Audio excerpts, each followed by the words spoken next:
Activists have slammed the sentencing of U.S. journalists in Myanmar by a military court. Danny Fenster will spend 11 years in prison for a raft of charges, including incitement against the military.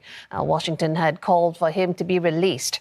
Human Rights Watch says the jailing shows the army does not care what the international community thinks.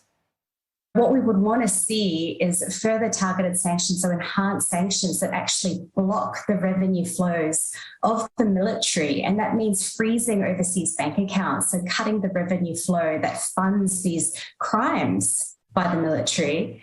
And the UN also needs to step up. The UN Security Council should be imposing an arms embargo, and certainly they should be referring the country's situation to the International Criminal Court. The 37-year-old was the managing editor of online magazine Frontier Myanmar.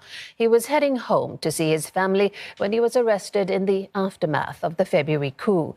He has also been charged with more serious offences, including sedition and violations of the Terrorism Act. Now, those offences are punishable by up to 20 years in prison each. His trial has been held behind closed doors, and lawyers have not said if he would appeal.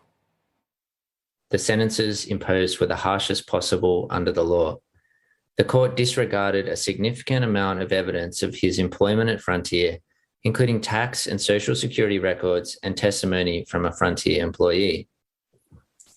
There is absolutely no basis to convict Danny of these charges.